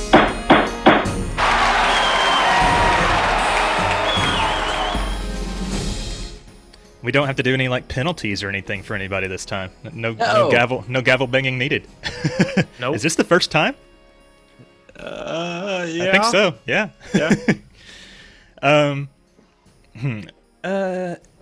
Who wants to just go over what is Nier Automata about? So this is crazy. So I kind of knew generally what it was going in. But it's a bit more than I thought it was going to be. So it takes place way in the future. There was aliens came at some point and started waging war. Aliens had robots. The humans were like, "Oh my God, we gotta go." So the humans, from what I can tell, the humans went to the moon and built androids. And then these androids are now still trying to defend humans on the moon, or it's all I've seen is androids and robots and dead aliens. Yeah, I was confused for a second because you go to the resistance camp, and I thought that all those guys were humans for a little bit, and that no, they're androids too. It's just we've got our special Yorha agents. What? That are the ones they're not human. Where did I miss that part at? I think I didn't catch it until one of the androids was talking about their busted robot leg or something at some point. Yeah, So I was like, and they say a couple times, I think, that all humans are on the moon. Okay, that's what I thought too. Okay. Huh. Because that's what Adam and Eve say. They're like we don't care about you androids. We don't care about the aliens. The aliens were basically just plants. What we care about are the humans on the moon. Those are the interesting creatures. yep. Huh. And we'll get there. But what did you? So our characters here, we got 2B and 9S. How do you guys feel about them? Right off the bat, I was a little skeptical. I was like, okay, this kind of seems like it might just be a little annoying. Like they don't seem really I was really grasping at straws to try and like them. But as the story progressed, and especially around like the robot village and the amusement park, then it was like, okay. Yeah. They aren't just mindless androids. Like there's more to it here. 2B is like this really stoic character. Kind of reminded me of Lightning at first, but even less emotion. Yeah. Although her line, 9S says something, and she's like, "Emotions are prohibited." that made me laugh. I like 9S a lot. He's like the Tails to my Sonic, so far anyway. What about you, Rich? What do you feel about him? I liked it. At first when I started playing it, I was like, what in the holy anime hell are you guys making me play? Right. Because I was like, what is it? And there's one particular scene that we'll have to talk about that just like threw me way over the edge. But I enjoy it. I do like Was it the robot stuff? Love. Yeah. Oh boy. I am interested to see more. Like I feel like 2B is going to open up more a little bit as we go. So I'm interested in seeing where that goes. Yeah, I thought it was good. So far, I'm excited. I blew past the checkpoint because it's just, I didn't realize that's what was happening because it was that good. Yeah. Yeah. We got some other characters here, but none of them seem all that important yet. You've got a communicator named Bo, who's like this. I never really thought about that. What a terrible name. But she's like this hyperactive, like prissy girl character, which is interesting. I think she talks about a breakup. Yeah, she does. Point. She has emotion. She's like calls 2B crying. I was like, I asked her out, but she said no. Which is also. And 2B is like, this is not appropriate. Yeah. And it's like I guess that was cool because it's a lesbian couple, but is it lesbian if they're androids or sexless androids? I'm assuming they're sexless because Adam's naked in that one fight, but yeah, you can kind of just pull their consciousness out and put it in a completely different body and be whatever. There you go. We've got the commander and Anemone, who are like the commanders of Yorha and the Resistance, respectively. They seem like kind of nothing characters so far, other than quest objectives, I guess. Pascal, who is the leader of the Machine Village, the friendly Machine Village. She's kind of funny. It's because it's like a robot with like a high-pitched girly voice. And then the machines. What do you guys think about like the machine design? I think the machines in general. I think it's really cool. And I like what they're doing here because the whole story thing with the machines, and like first you go in thinking they're just mindless idiots, and then you start, okay, the machines have evolved, artificial intelligence has evolved well beyond what they think. I feel like it's a classic story of like good guys go to fight the bad guys and then learn that the bad guys aren't really that bad and that everybody's just kind of like good within their own right, but really there's like some sort of some puppet masters who are trying to hide such secret things. So there's definitely more than meets the eye with between the aliens and humans and stuff. Yeah, I think it's going to end up being that either the humans are evil or Yorha itself is evil. I'm not sure where we're going exactly, but if you'll remember, there was the one scene where the Yorha agents are like glory to mankind, and 2B clenches her fist. So it's going somewhere. They are obviously very task-oriented. Right. And one thing that confused me, we get like periodic announcements from the humans, and it seems like they're just like making motivational speeches for the Yorha agents. And I just find that interesting because it's like, why is there a need for that? And 2B also points out like, oh, it's like the same thing over and over and over. Like they're not like they're saying the same stuff over and over again. Yeah. So it's like, why did you make the androids smart enough to where you need to motivate them? I don't know. But maybe having some emotions makes them more powerful or something. I don't know. So before we like really talk about what happened, how do you guys feel about like the gameplay so far? I think it's fun. Yep. It's very fun. Yep, Yes. I like it. It was very, I don't know.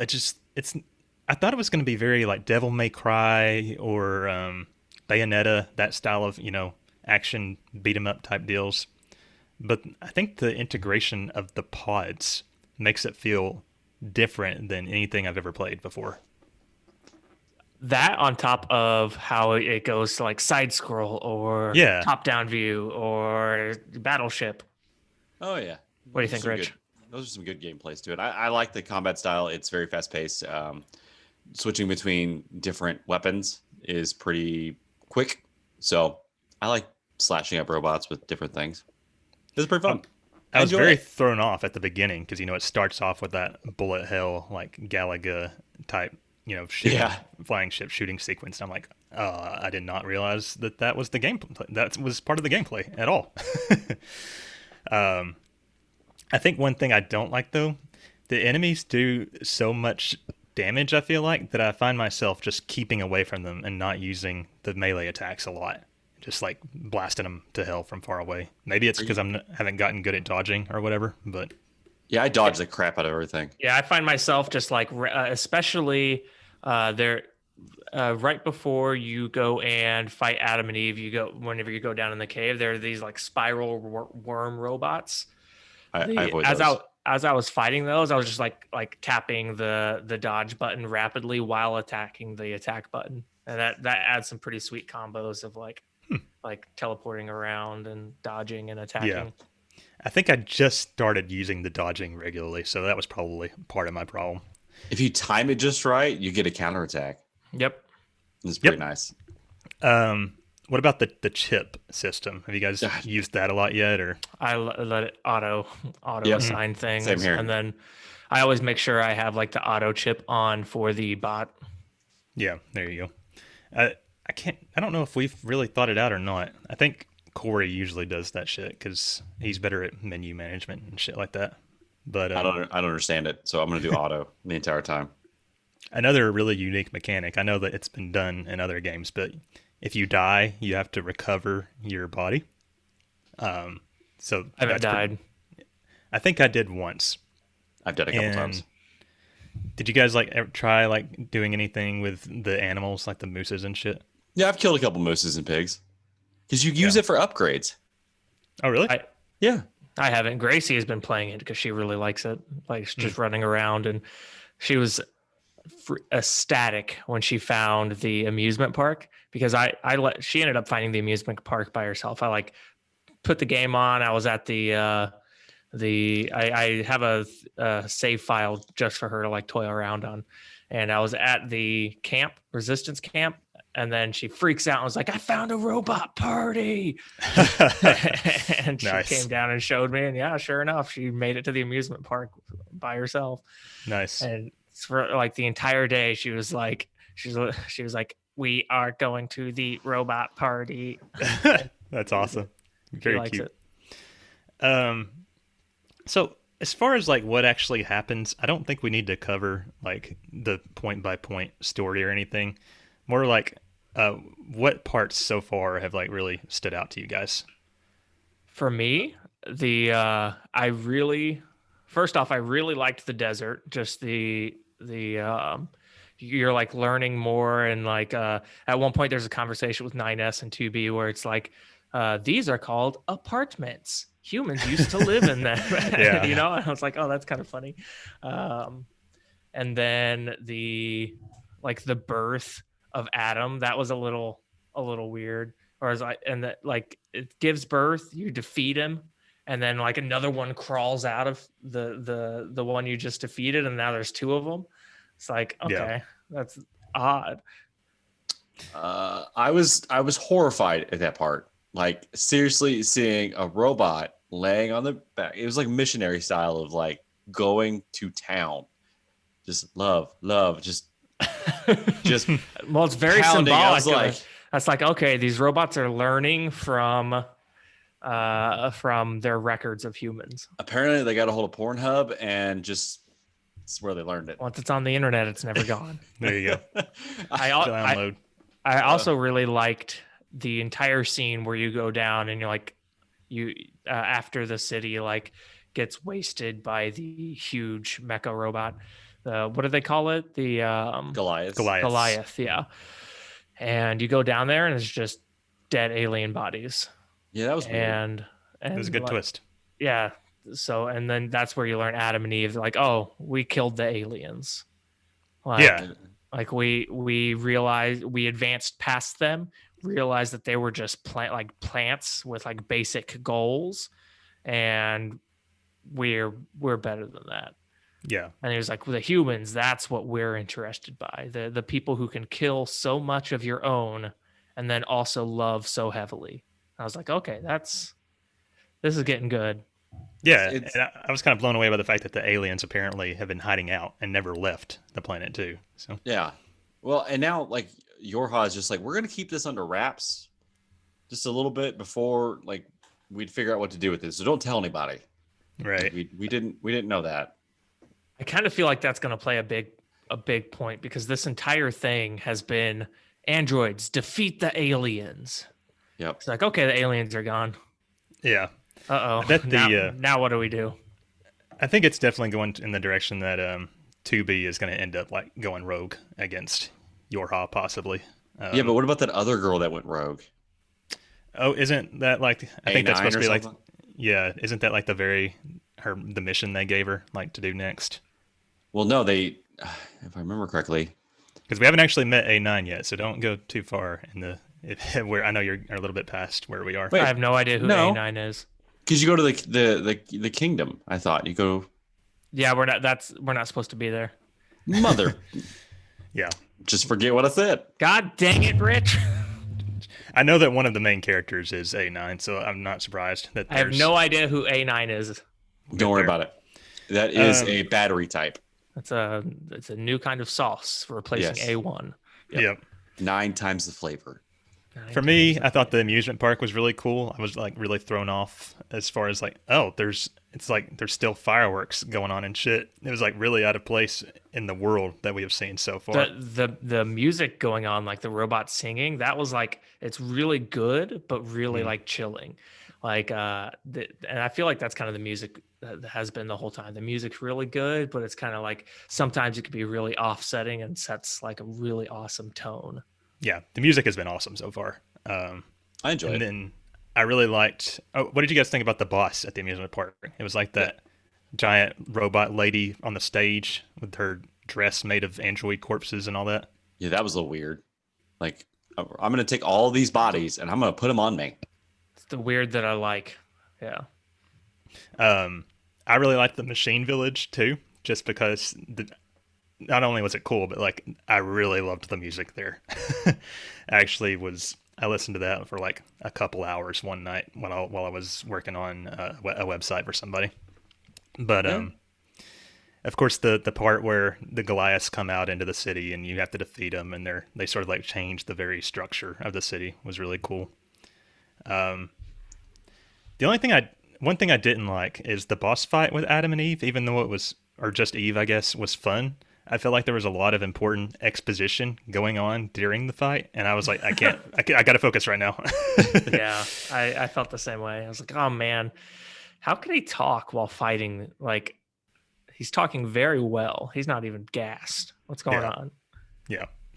And I will say, I had heard like this game gets weird, and so I was expecting like a lot. And obviously, it is weird, but I was expecting like a lot of anime cringe moments and a lot of like, you know, sexual exploit scenes of like weird shots of 2B's ass and shit like that. Well, I still get those. don't use the self-destruct feature then. That's what I was about to say. I did try self-destruct once because somebody told me you don't take fall damage if you use it in midair. So I tried that, and then you see her ass hanging out, and I thought that was really gratuitous.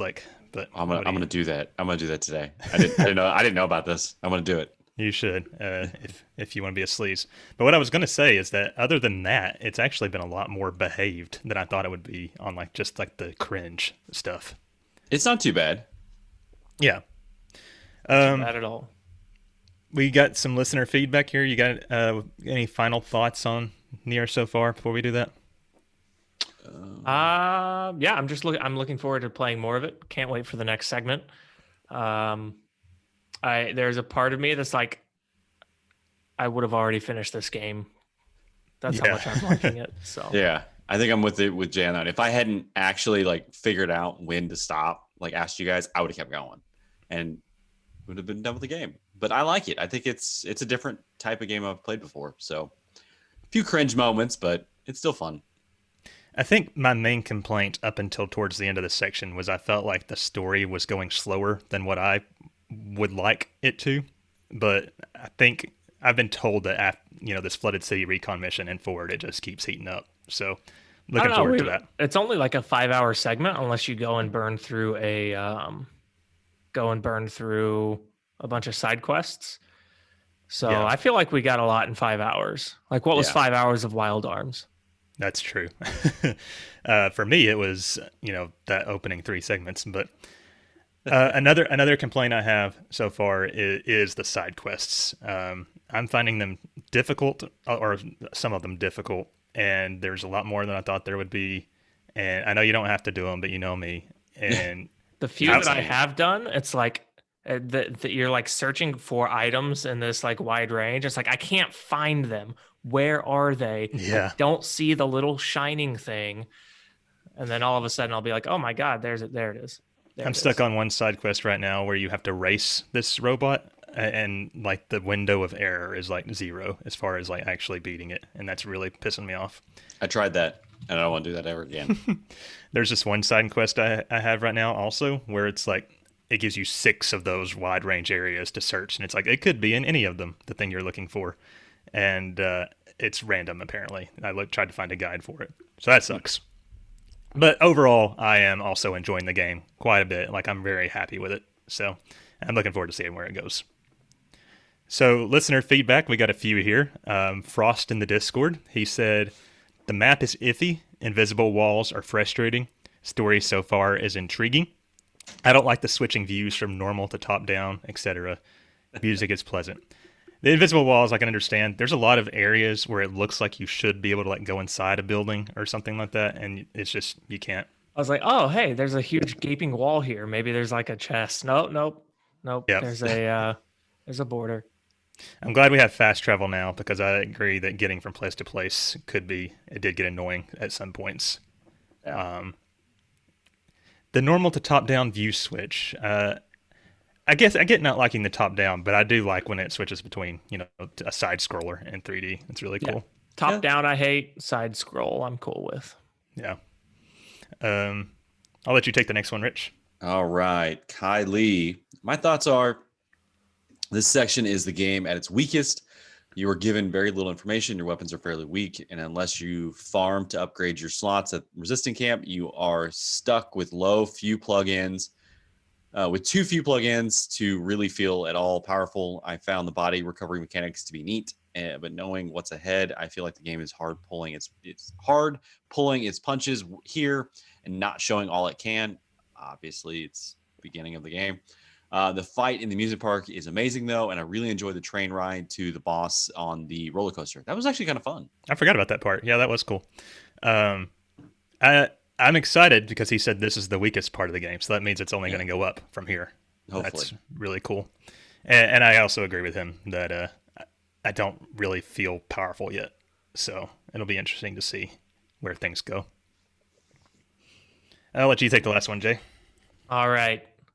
So Disa says, And not the best time for playing on an airplane. I can barely stand the noise, and been with my sister most of the week. Got pretty far before I left, but missed a couple of areas. I think it's an excellent game, just not quite in my comfort zone to draw me in.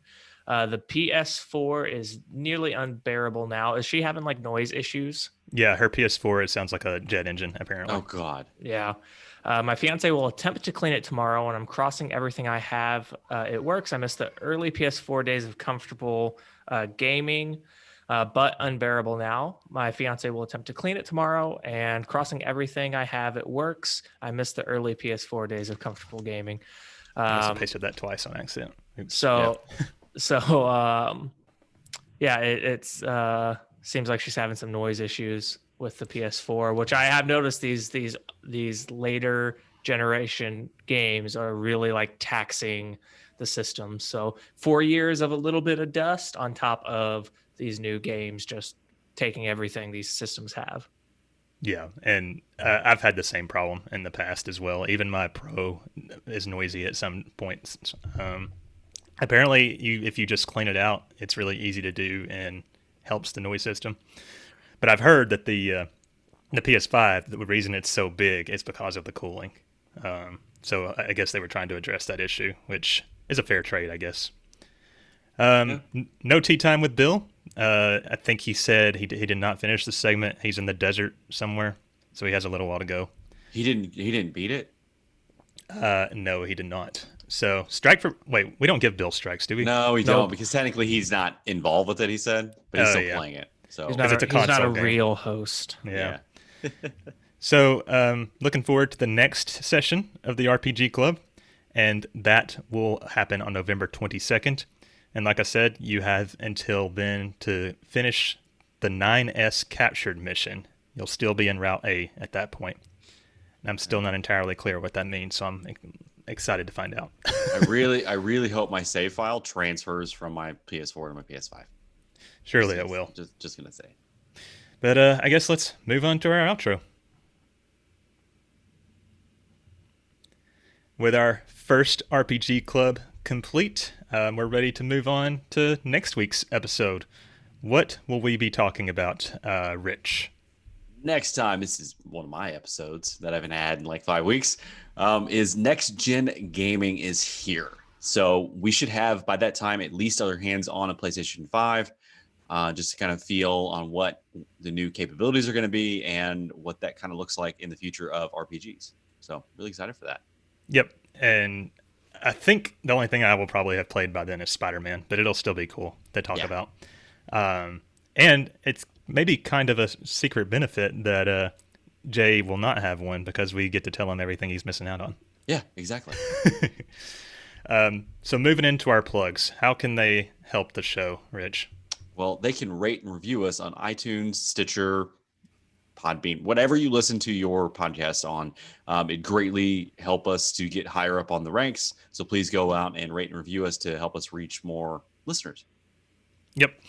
Another great way to help us is, of course, we have a Patreon. You can give us your hard-earned dollars to help us support the show and all that. And we have been using those funds for some nice things that really do help the show out. Again, some of the benefits are you get early episode access. All the episodes are ad-free. You get the Aftercast, which is just bonus episodes of the show, basically. Extra reviews, non-RPG reviews.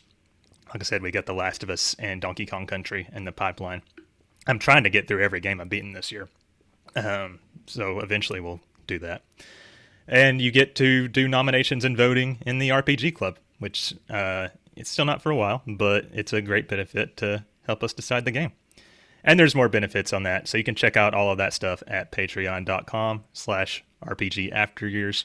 Your support is dearly appreciated. Another way you can provide your support is to check us out on Twitch. So we are streaming every Sunday, usually around 9 a.m. Eastern time. But keep an eye out on our Twitter and our Discord if you're in there, and see when we have some bonus stream times for bonus reviews, aftercasts, and other random times we decide to stream. So check that out, twitch.tv/RPG Afteryears. Don't forget to look up the Scott spot, too. Little self-plug there. The next thing is we have a merch store live and kicking. If you are on the Twitch channel right now, you guys can see that behind Scott. He's one of the lovely posters, and he's been drinking out of one of the RPG After Years cups. So please take a look at the Red Bubble at redbubble.com/people/RPG After Years/explore. Absolutely. And if you want to get into the contact with the show to give us some feedback, some questions, whatever, outside of reviews or just talking with us on Twitter, Discord, all that shit, you can email us at rpgafteryears@gmail.com. So like I said earlier, you can check us out on Discord. The link can be found in the show notes or on our pinned tweet on the Twitter. Speaking of Twitter, you can follow the show at RPGYears. You can find me at the Scott Spot. You can find me at JAYD Hizzle. Very political right now, I will say, but let's hope in the following months it will just be about video games and coding. And you find me at HailBlue1569 with no political talk at all on there. I keep it If you want to separate. follow Bill, he's at Matunica with 2 N's. All right. Well, that's going to do it for this week. One thing is for sure, the only thing more confusing than the Zelda timeline just might be the Nier story. We're just going to roll with it. We hope you'll join us next week for our first impressions on the PS5 and episode 41. But until then, I'm Scott. I'm Jay. And I'm Rich. Bye, guys. Toodles. Bye. Glory to mankind.